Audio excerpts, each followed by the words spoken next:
Earlier in this series, we saw how violent clashes between groups of people can cause outbreaks. In conflicts like war, the collateral damage to infrastructure and the precarious living conditions it subjects people to makes outbreaks much likelier. Although they're linked to the violence, in these cases, disease is a sort of terrible side effect of the conflict itself. Sadly, there are also times when certain groups might intentionally use an outbreak to inflict harm on another group of people. The latter is what we'll call weaponizing an outbreak, and it's been going on for longer than you might think. In this episode, we're going to look at when outbreaks become weapons, from the past to the present, and what we've learned from them. I'm Sabeti, and this is Crash Course Outbreak Science.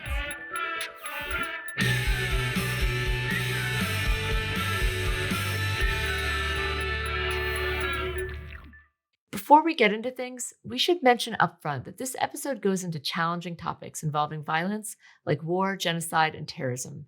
But we think it's important to understand the context in which outbreaks are weaponized so that we know where the risks lie and how we might stop it from happening. Historically, people have used naturally occurring outbreaks to hurt certain populations by making them sick or die from a disease, and from the chaos that follows. But in modern times, weaponizing outbreaks tends to mean artificially releasing a pathogen to spread and infect a group of people. Outbreaks can also be weaponized against animals and crops to attack resources that people rely on, but we're going to focus on the kinds of outbreaks that infect people. Because they rely on biological mechanisms to inflict harm, unlike the physical damage from, say, a bullet, weaponized outbreaks are also called bioweapons. Like much of the horror humans are capable of, there's no easy explanation for why people want to inflict terrible things on each other. Answering that is complex, philosophical, and social question that has been debated for as long as humans have been around. But history can at least give us the context in which bioweapons have been used and how they might be used today. That tends to be the same context as ordinary weapons, to hurt or eliminate groups of people during a conflict. Remarkably, people have used bioweapons since long before we knew pathogens, the germs that make us ill, were responsible for infectious disease, or even knew what pathogens were. In 1346, a bacterial disease known as the bubonic plague, or Black Death, had crept into Western Europe. The victims had flu-like symptoms and buboes, visibly swollen bumps in the armpits or groin, which was usually followed by death. And at the same time, Kaffa, a city on the coast of the modern-day Crimean Peninsula, was under siege by our favorite exceptional empire here on Crash Course, the Mongols. Today, we know that the plague spreads through a bacterium transmitted by fleas, but at the time, the prevailing theory was that miasma, a kind of toxic cloud, made people sick when they breathed it in. So, according to historic accounts, since the Mongols had plenty of access to the infected corpses of plague victims from their own ranks, they loaded up catapults with the corpses and hurled them into the city. As one observer at the time wrote, the intention was to kill off those inside because the intolerable stench of the corpse's miasma would spread the disease into the air and water. In reality, it's the bacteria that would have spread to the citizens of Kaffa as they handled the corpses while removing them from the city. Either way, it's pretty gruesome stuff. And by the same account at least, it was pretty effective. People in the city did become infected, and likely because of the Mongols' efforts. So we can see that one way that people have weaponized an outbreak is to attempt to start one that affects your enemies. Another army tried this 4 centuries after the Mongols. In 1763, the British Army was locked in battle with Native Americans at Fort Pitt, in today's Pittsburgh, Pennsylvania. To devastate the Native Americans he was fighting against, the British General Jeffrey Amherst plotted to spread smallpox by arranging for traders to distribute infected blankets from a nearby hospital to the Native Americans. It isn't clear whether the infected blankets did actually spread smallpox, and if they did, the death toll was likely less than 100 people. But the intention was clear: to start a smallpox outbreak that would kill the Native Americans fighting against the British. And sometimes, when a natural outbreak occurred, colonizers weaponized them by deliberately not helping those affected. In the early 1860s, a few smallpox cases broke out in today's Vancouver Island, and the British colonizers chose not to implement a strict quarantine or pursue strong vaccination program, either of which could have helped keep the epidemic at bay. And so it spread to the First Nations people living nearby. Though efforts were made by some colonizers to help them, mostly they looked to protect themselves. When the disease broke out more seriously in the First Nations population, they were forced out of the town, and their homes were even set on fire. As one journalist wrote at the time, "Every precaution is used in order to confine the disease to the natives, while celebrating that only one death has occurred amongst the whites." Over the next year, 30,000 First Nations people would die, paving the way for more land to be taken by the colonizers. Although the colonizers didn't start the outbreak, their inaction, followed by forcibly removing First Nations people from the towns, worsened the effects of the outbreak on them and reduced their population. to the benefit of the colonizers. As well as driving people from their homes, forcing a group into a single place with poor environmental conditions can have a similar effect by encouraging outbreaks to happen. At the start of World War II, in 1939, the Nazis laid siege to the Polish city Warsaw, damaging the sewage system and contaminating the water supply.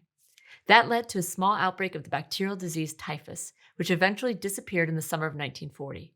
By then, the Nazis occupied the city. The Nazis used the potential of another epidemic to justify creating the Warsaw Ghetto, a small section of the city which Jews were forced to live in and forbidden to leave.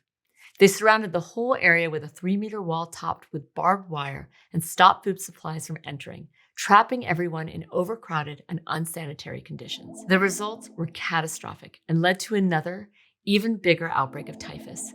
The Nobel Prize-winning biologist Ludwig Hirschfeld would later say, based on his time in the ghetto, typhus was created by the Germans, precipitated by lack of food, soap, and water. And then, when one concentrates 400,000 wretches in one district, takes everything away from them, and gives them nothing, then one creates typhus. In this war, typhus is the work of the Germans. Refusing to recognize that they caused the epidemics, the Nazis took it as justification to do even more harm. During the war, the Nazis would continue to claim the genocide of 3 million Jews in Poland was unavoidable for reasons of public health. As for the typhus outbreak in the Warsaw Ghetto, just when it should have gotten worse as winter hit, it actually started reseeding. That's because the Jews inside the ghetto smuggled food in and ran community kitchens to fight starvation. They also formed communities of medical workers and taught health education and hygiene practices in the midst of the war, implementing their own healthcare initiatives to fight back against the outbreak inflicted on them.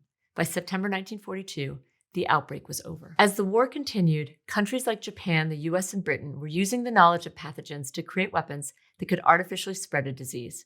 And shortly after the war, some even developed bioweapons as we recognize them today. As best we know, they've never been used in open conflict between countries, but the general design of modern bioweapons relies on producing a significant amount of a given pathogen in a lab and storing it in some kind of vessel before releasing the pathogen into a target population to infect them. It's likely that would be by dispersing them into the air as a kind of spray where they could be inhaled or absorbed into wounds, or by contaminating a source of food or water. The kinds of pathogens used in a bioweapon can be reproduced from naturally occurring ones, like the viruses that cause smallpox virus or bacteria that cause anthrax and cholera. But advances in biochemistry have made the process even more fine-tuned. Scientists can pick particular strains of a disease and even genetically engineer new ones, using gene editing technologies like CRISPR. That lets them handcraft pathogens with a higher level of infectiousness, deadliness, and resistance to treatment. Bioweapons have other properties that would make them particularly dangerous. Unlike other weapons, they could be used stealthily, making them harder to detect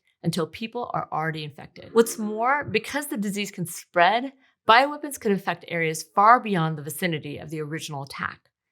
Though that could be a disadvantage if the disease eventually makes its way back to the attacking force. After all, the spread of outbreaks aren't always predictable. In 1969, the WHO estimated that a single bioweapon attack in a medium-sized city could kill tens of thousands of people.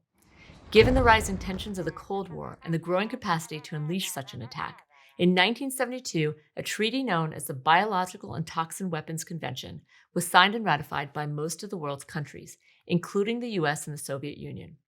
It prohibited the development, production, and stockpiling of pathogens for anything other than peaceful purposes. Today, the convention is still the final word as far as its signatories are concerned, but unfortunately, it hasn't been enough.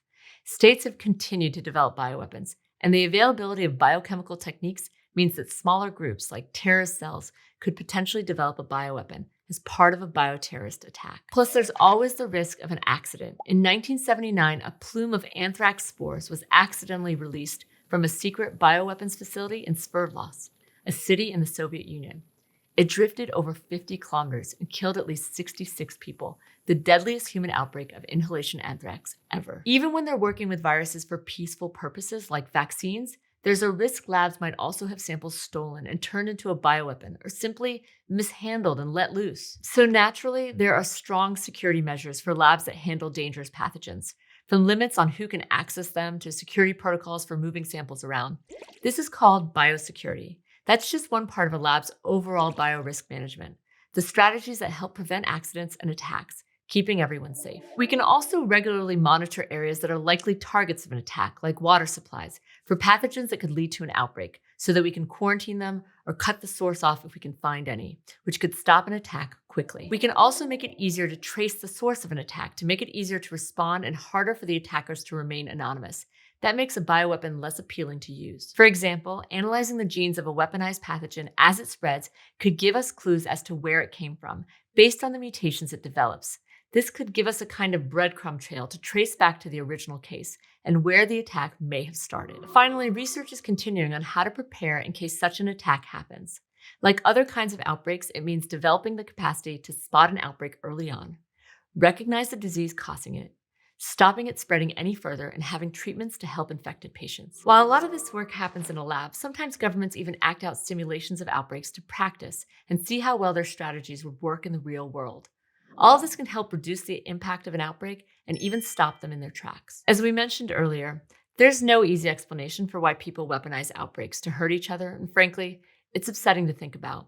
But by learning about threats like these and the ways we can respond to them, we can also express the best of humanity's qualities by coming together and helping stop outbreaks wherever they may arise. And tackling these challenges is exactly what we'll be covering through the rest of the series. We at Crash Course and our partners Operation Outbreak and the Sabeti Lab at the Broad Institute at MIT and Harvard want to acknowledge the indigenous people native to the land we live and work on, and their traditional and ongoing relationship with this land. We encourage you to learn about the history of the place you call home through resources like native-land.ca, and by engaging with your local indigenous and aboriginal nations through the websites and resources they provide. Thanks for watching this episode of Crash Course Outbreak Science, which was produced by Complexly in partnership with Operation Outbreak and the Sabeti Lab at the Broad Institute of MIT and Harvard, with generous support from the Gordon and Betty Moore Foundation. If you want to help keep Crash Course free for everyone, forever, you can join our community on Patreon.